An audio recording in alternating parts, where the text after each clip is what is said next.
कि ऐसा तो होता ही नहीं, अगर कुछ भी करो कुछ भी ना हो, ऐसा नहीं होता। कुछ तो सिर पड़ेगा। नहीं पड़े ना, आप घर से चलो हो, आप यहाँ के नाम के चलो हो, तो मन में या छाप तो पड़ेगी, क्योंकि बस चलो भाई। फिर आप हर कदम रखो हो धरती पे, आपकी तो छाप धरती पे ही पड़े। धरती भी तो भाई देगी है, तो जहाँ भाई को करना वहाँ है। देखो फिर आप यहाँ बैठे रहो तो ध्यान से सुनो, यो भी एक कर्म है ना कर्म। ध्यान से सुनो हो, गौर करो हो, यहाँ बैठ के इधर उधर को देखते नहीं, गौर करो तो ये कर्म हो गया ना। सुनते हो तो आपने ज्ञान इंद्रिया लगा रखी, मन भी लगा रखा, चाहे जितना लगा रखा, वो कर्म तो है ना। अरे जो भी क्रिया हो रही है उससे आपका संबंध तो जरूर है ना, संबंध तो जरूर है, बन गया तो यो कर्म बन गया, संबंध बन गया। अब जैसा है पुण्य है पाप, वो आपको चिपटेगा जरूर। तो मतलब ना करा भी जा तो भी जो आप कर रहे हो उतना तो मान्य जाएगा ना। कोशिश है, आपका सारा सिस्टम चल रहा है उधर, शरीर चल रहा, मतलब तन चल रहा, मन चल रहा, और क्रिया भी हो रही, आपकी एनर्जी लगी हुई भी है वहाँ। ऐसे ही कभी भी आपको यदि ये सामग्री भी ज्यादा हो गई ना, तो ये सामग्री भी आपकी स्मृति जगा देगी। जैसे कोई निमित्त ऐसा आया तो इस जन्म में, अगले जन्म में आपको इन संस्कारों से जो है किसी कल्याण के ज्ञान की स्मृति हो जाएगी। हाँ भाई उम्र के पास जा करते वहाँ तो बातें तो ठीक बताते, मेरी इस तरह की बातें बताते हैं। तो उस चीज में आपका एक प्रकार का जोड़ तो होता जाएगा, और अच्छा जोड़ है, अच्छी क्रिया का जोड़ है। आप जो है एक अच्छे कर्म में लगे हुए हैं, और जितना भी है वो आपके ज्ञान के आसपास है। और वही बात है, जो ज्ञान के आसपास होता है वही ज्ञान रूप ले लेता है। मैं ये बैठा सोच रहा था, आपको बताऊं कि जितना भी जो कुछ दिखाई देता है ये बिना ज्ञान नहीं है, बिना समझ नहीं है। तो इसको सिखाई ये समझ लो कि यो समझ का रूप है। चाहे कोई चींटी है, चाहे कोई चिड़िया है, चाहे कोई पशु है, पक्षी है, आदमी है, वो कुछ नहीं है, वो एक समझ का ही रूप है। और वो समझ में जितने भी ऐश्वर्य हैं उन ऐश्वर्यों का ही रूप है। जो परमात्मा है वो मतलब अनंत, उसको ठीक करा, वो सर्वशक्तिमान, सर्वव्यापक है, सर्वज्ञ है। मतलब जो कुछ हम देख रहे हैं उसके बारे में उसको पूरा का पूरा ज्ञान है। मतलब कोई भी शकल आई है, कोई भी अकल आई है, एक प्रकार से उसके विज्ञान का ही प्रदर्शन है।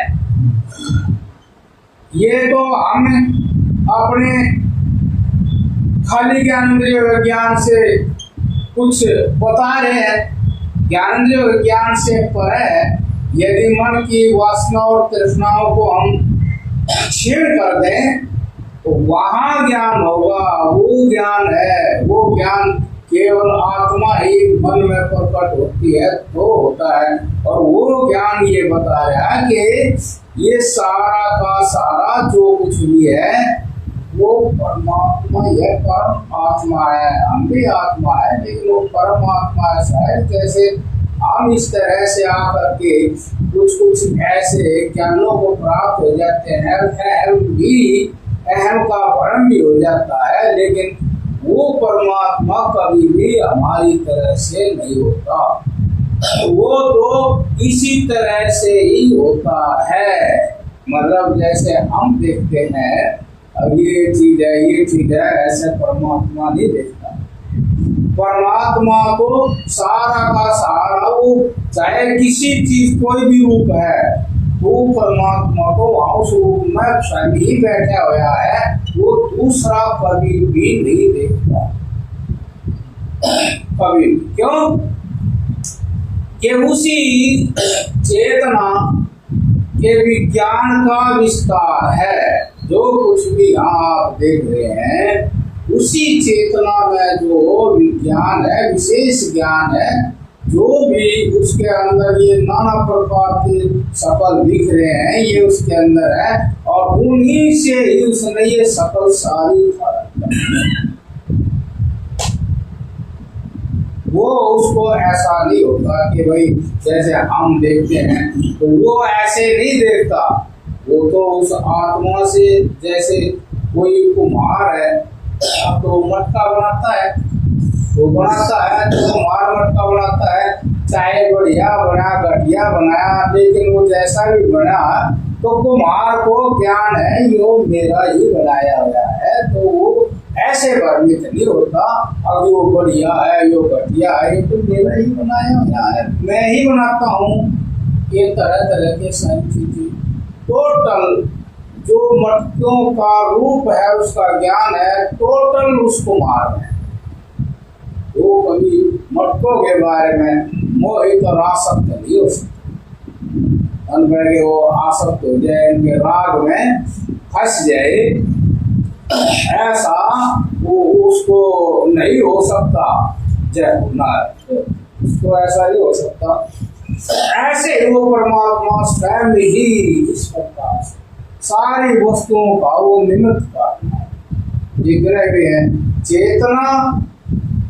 चेतना से ही इस नाना प्रकार की प्रकृति में नाना सकल उसी से होती है, तो उसको कभी ऐसा बने तो ऐसा उसको कहिए कि मैं ही हूँ, जो मैं हूँ। जैसे आप जैसे इसको उठाओगे तो मैं ही उठा रहा हूँ, या तो नहीं दिखती।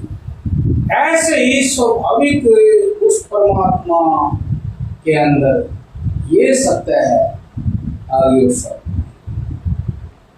चाहे पृथ्वी है, जल है, अग्नि है, वायु है, आकाश है, सूरज है, चांद है, अर्थात ये सारी चीज जो परमात्मा का है, मैं ही तो हूँ। सूरज में, चांद में,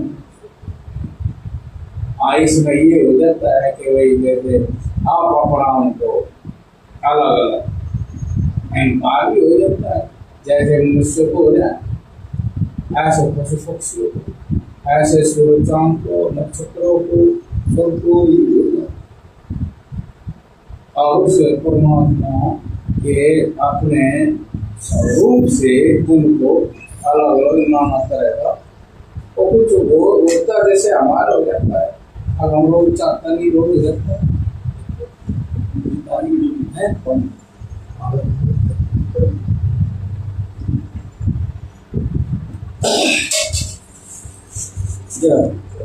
तो अब जैसे कभी कभार जैसे आप आपके कभी कभार आपके मन में भी आ जाएगा, लोग बैठ कर देखते हैं आसना और अपने मन को कहीं भी शरीर के किसी पॉइंट पर जाके ठहरा दें, कहीं भी ठहरा दें, तो इस तरह आपके अंदर भी ये सारी बातें, ये दर्शन होना शुरू हो जाए। इसमें इतनी बात है कि ये बात समझनी की है कि जैसे भाई कपड़े का ज्ञान है, मान ले कपड़ा है जब तो ज्ञान ही ज्ञान रह गया, ऐसे हम पॉइंटों में अपने ज्ञान को वहाँ एकाग्र करें और एकाग्र करके देखें कि बस पूरी समझ का ध्यान करें। हम पूरी असम लगा के पूरी समझ का ध्यान करें, समझ में जो है उसका ध्यान न, जो समझ में आ रहा मन में संस्कार वासनाओं से कोई स्मृति आ गई किसी दृष्टि की, तो उसमें केवल ज्ञान ही ज्ञान में स्थिर हो, उसमें जो समझना बने है और कोई दृष्टि बना है उसको हटाए। पूरा ज्ञान ज्ञान छाते है, समझ समझ छाते। यदि आप ऐसा बैठ कर करेंगे, समझ समझ ही छाटे और समझ समझ को ही केवल ग्रहण करें, समझ का ही वहां ध्यान करें, अपने आप को समझ में ही लगाएं, तो यदि आप कुछ सेकंड कुछ मिनट भी रहने लग गए, आपके अंदर उसी में से ही वो सारे ज्ञान अपने आप प्रकट होंगे। जैसे मैं बोल रहा हूँ ऐसे उसमें से ही आपको कुछ सुझाव से आने लगेंगे। अब वही ऐसे पेट के अंदर कितने अलग अलग अंग बने हैं, तो वो वही बैठ कर निर्माण कर रहा, और जो जो आवश्यक है वे बनाया। आपको ऐसे लगेगा हाँ भाई है, बिना तो बनाए बिना करे तो कुछ होता नहीं, कुछ समझ जाए उसमें कितनी गजब की है। अब देखो जैसे मैं ये नारियल पानी पी रहा तो मैं पीता पीता गौर से नारियल को इतना जरूरी समझा, इसके ऊपर इतना जो कबाड़ चढ़ाना, और जो इसके बीज में जो ज्ञान दे बैठा था उसमें ही नारियल बनने का ज्ञान था। अब वो कैसे बनेगा नारियल, उसमें वो रूप देता ही चला गया कि वही कितना ये इसके अंदर वो कबाड़ सा मजबूती से चढ़ाया, क्या जरूरी बात थी, ऐसी उसमें चला गया।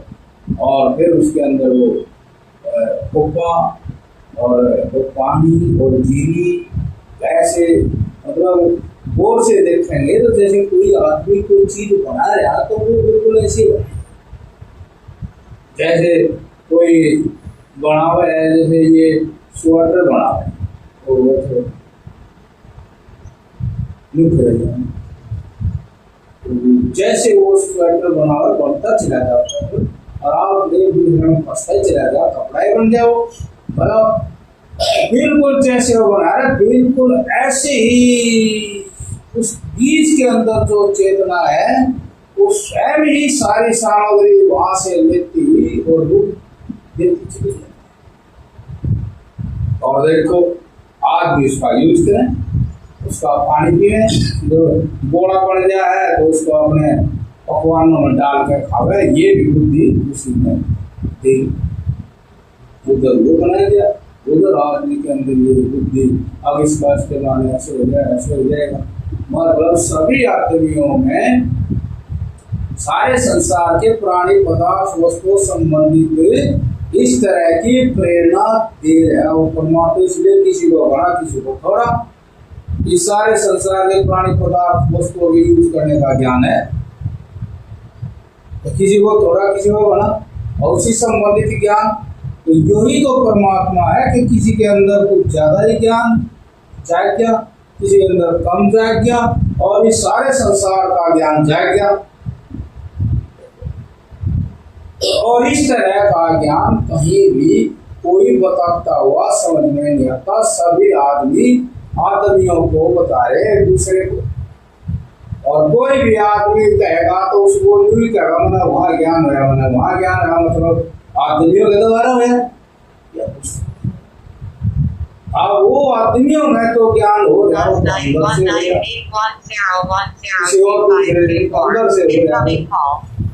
यदि हम इस तरह आसन में बैठ के अपने शरीर के अंदर बिंदु है, ये गड्ढा सा है, यहाँ गड्ढा सा होता है, ये है, एक गड्ढा सा ये है, एक गड्ढा सा ये है, सुनिएगा। इस तरह हम वहाँ केवल समझ को देखें और शरीर को अनुशासन में रखें, वही कमर सीधी रखें, हाथ ऐसे रखें, ज्यादा से ज्यादा हम सीधे रखें, दिल को तो थोड़ा झुका लो। तो फिर एक जगह मन को स्थिर करने से वहाँ और किसी को ना देखे, समझ को देखे, ज्ञान है, समझ है, हाँ समझ है, इस समझ में कोई और दृष्टि नहीं है, समझ है कि अस्तित्व अपना है, ज्ञान का अस्तित्व है, लेकिन ज्ञान में कोई और चीज नहीं है। यदि हम ऐसा करें तो फिर आपको पूरी तरह से उस परमात्मा के बारे में संदेश आने शुरू होंगे। ज्ञान जीवन की बातों में और चीजों में, मतलब आपको वो विज्ञान जागृत हो जाएगा। उनकी बात है, कोई भी चीज बेमतलब नहीं है, कोई भी चीज बेमतलब नहीं है। सारी चीजों का कोई ना कोई प्रयोजन है जीवन के लिए, कहीं ना कहीं वो काम आ रही है, जीवन का सहयोग कर रही है। लेकिन इतना करना पड़ा है, अगर हम ये शरीर के अंदर कहीं भी लगा, हमारे शरीर में केवल ध्यान के लिए जो पॉइंट है वे बस यहाँ से ऊपर ऊपर है, नीचे नीचे ऊपर ऊपर है। तो नाभि से ऊपर ऊपर है, नाभि के आसपास से ऊपर ऊपर। कभी हाथ ध्यान नहीं लगाते, घुटनों में, जांघों में, नीचे जोड़ों में, क्योंकि यहाँ से तो एनर्जी बह ही रही है, हमने उस एनर्जी को रोकना है। तो ज्ञान की एनर्जी बहेगी जब हम इन जगह। तो जो हम ये रोज बातें करते हैं, इन सब बातों का जो ज्ञान होता है वो ध्यान से, अगर हम ये सुने और एक आध घंटा बैठ के ध्यान भी करें, आलस ना करें, और मान लो मन में कोई ख्याल आया तो उस ख्याल को निकाया, कोई नहीं, हमें इसकी कोई जरूरत नहीं है, हम ध्यान में बैठे और ये और देखो और जाके भी देखो ये मन की बात ये कर, अगर हम बैठे यहाँ हैं और मन बार बार किसी दूसरी वस्तु, प्राणी, पदार्थ की दृष्टि बनाता है, कोई किसी सुख की कामना करता है, ऐसे मन को बोल करने जगावें तो फिर वह स्टार्ट हो जाएगा। उसके अंदर से आपको आत्मा परमात्मा का ज्ञान शुरू हो जाएगा। ये मतलब आपके स्वरूप का ज्ञान होगा। यही एकमात्र साधन है जो सत्य का ज्ञान होना, स्वरूप का ज्ञान होना। इसके अतिरिक्त हम किसी तरह का कोई बाहर हम माँ भगवान, कोई कीर्तन, कोई जाप किस तरह का करें तो और उसको करते ही रहे, उसी को साधन बना ले, तो उससे बात नहीं बनती हमारा। क्योंकि हम बाहर की तरफ जा रहे, बाहर का साधन ले रहे, और हम आत्मा की तरफ जाए तो आत्मा ही साधन होगा। हमारा आत्मा है वो आत्मा। हम देखेंगे कि आत्मा बिल्कुल एक अकेला एकांत और केवल समुद्र रूप है, तो समुद्र रूप ही छटनी करें कि समुद्र रूप आत्मा है, समुद्र रूप आत्मा है। इस समुद्र रूप आत्मा से ही आत्मा ज्ञान होगा। अब वो आत्मा कितनी महान, इस सारे संसार में इस तरह से बस करके इस तरह थोड़ा साधन करें तो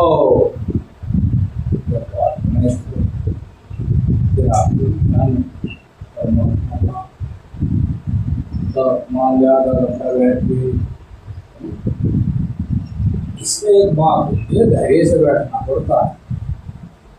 ज्ञान हो ना हो, धैर्य से बैठना, और जब मन जाए तो उसको बोल बोल कर समझाना। एकदम बोल बोल कर समझाना है। जैसे कोई गुरु अपने चेले को समझा रहा है, एक दिन वो चेले को बात समझवाने लगता है। एक गुरु उसको उसकी गलती को बोल बोल कर समझाए, और एक दिन जो गुरु बताना चाह रहा है वो उस चेले को समझ में आने लगता है। ऐसे हम यदि मन को बोल बोल कर समझाए तो फिर मन में ही वो आत्मा का प्रकाश करता रहने लगता है, और मन आत्म ज्ञान बताने लगता है, और आप उसी ज्ञान में मस्त। इतना जैसे हम सुनते हैं वैसे करने लगते हैं, तो फिर आपको बढ़िया स्वास्थ्य लग जाएंगे। आपको अपनी काया में बैठना बहुत अच्छा लगेगा, हम बोलना अच्छा लगेगा, हर जो आपको ना देंगे अच्छा लगेगा। इस तरह से जरूरी नहीं कोई बोल रहे वो अपनी समझ से बोल रहे हैं, मैं उसको समझाऊँगा क्या होगा, समझाना समझो, ऐसे वो ज़्यादातर उसकी वो क्रिया जो है वे सीमित है, और बस जो उसके आसपास है उसी जीवन को स्वीकार कर लेगा। अंदर बहुत बड़ा जीवन दिखाई देगा उसको, और ये भी रहेगा कि भाई ये समझ नहीं रहे वो बात है, तो परमात्मा के मतलब आदमी महत्व देता है ना उन चीज़ों को, बाहर की चीज़ों को, जैसे किसी का स्वागत कर दिया, तो ये बस गुणों का स्वागत करते हैं, गुणों से दूर होते हैं तो गुणों का स्वागत करते हैं। वो एक परमात्मा की शक्ति है, एक ऐसे ऐसा आपने कोई कलाकारी देखी, आप उसका और उस कलाकारी का महत्व इतना बढ़ा दिया जा, अब जहाँ से कलाकारी है उसको भूल जाए, और जबकि उस परमात्मा की एक ये कलाकारी है, किसी प्रकार की लगा लो, खेल की लगा लो, ज्ञान की लगा लो, विद्युता की लगा लो, है और कहीं बिजनेस में ज़्यादा ज्ञान चलाओ दूसरी की, लेकिन ज्ञान की ऐश्वर्य है, ज्ञान का एक ऐश्वर्य है, ज्ञान की एक शक्ति है, ज्ञान की एक कला है बस परमात्मा। और यदि हम उसको देखें तो फिर हम उस ज्ञान को परमात्मा को देखें, वो घाटा हो जाएगा। उधर वो कला एक समय की है, सीमा है उसकी, वो कला फिर खत्म हो जाएगी। जैसे कोई खिलाड़ी है, चाहे कोई और किसी को लगा लो, समाज सेवक है, तो परमात्मा है, पुण्य कर्म करता है, तो बुरा सा हो जाता है। सारी चीज बहुत अच्छी होते हुए भी वे शांत हो जाती है। अरे नहीं उनको महत्व जितने दिया वो शांत नहीं होने, वो शांत हो जाना। तो इसलिए इन चीजों को सबको सब ऐश्वर्य आने वाले और जाने वाले समझ करके उनमें राग तो कराएंगे, राग कराएंगे। हनुमान ये भी एक परमात्मा का ऐश्वर्य है, परमात्मा की शक्ति का प्रदर्शन है। वो परमात्मा ही ताकत रूप से ऐसा करता है, वो परमात्मा ही खेल रहा है सारी चीजों में, ऐसे ही सारी चीजों में। और वही परमात्मा ऐश्वर्य के साथ साथ उस आदमी में आसक्ति होगी तो उस ऐश्वर्य के ऊपर चोटी को बैठना चाहेगा, चोटी और चोटी को फिर दूसरा नीचे गिर देगा, फिर उसको तीसरा गिर देगा, सब कुछ करके भी फिर वो व्यक्ति संतुष्ट। जो आत्मा को जान गया, आत्मा में टिक गया, उसका कोई कॉम्पिटिशन नहीं, तो कहता सब जगह वही परमात्मा ही है, कोई प्रतिस्पर्धा नहीं रही, उसका कभी नाश ही नहीं। जैसे परमात्मा को जानकर जो बैठ गया, तो लौकिक दृष्टि से यदि ज्ञान नहीं है तो काफी उसको महसूस हो कि मैं तो सबसे पिछड़ा हो जाऊं, और नहीं तो जिसको ज्ञान वो कहेगा यही सच है, ऐसा ही होता है। जो आत्म ज्ञान है वो ना छोटा ना बड़ा, जिसको भी होता आत्म ज्ञान ही होता है, समान है ये। और उस पर चला गया बाहर की चीज पे, वो अवश्य ही छोटा बड़ा होगा, लेकिन वो फिर सदा एक साथ है। आत्म ज्ञान सदा एक साथ, इसलिए आत्म ज्ञान चुप हो जाता है। बाहर की चीजें ऐश्वर्य है तुलना नहीं करता, बोले उस परमात्मा का ही ऐश्वर्य, वही परमात्मा का ऐश्वर्य हमारे अंदर प्रकट हुआ चाहे ना हो, लेकिन हमने उसकी जान कर हम आत्मा में स्थित।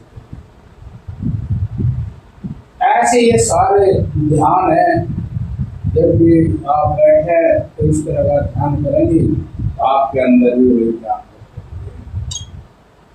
उसी के लिए भगवान ने ऐसा बनाया। भगवान ने बनाई ये कुटिया वाटियाँ हैं, ये कान भगवान ने बनाई, भगवान ही इस तरह का ज्ञान दे रहा है, जिस साधन की सिद्धि कर रहा है वो साधन भी प्राप्त होना चाहिए। अब तो जैसा ही साध्य होगा वैसा ही साधन भी अपनाना पड़ेगा। अब जैसे परमात्मा अकेला है, अद्वितीय है, ऐसे उसमें भी अकेला रहना चाहिए, उस अद्वितीय हो जाए। जहाँ भी जैसे भी हो ऐसे ही उसी तरह जो पहले से ही साधु, पहले से ही विद्या, पहले से ही कान, पहले से ही ध्यान,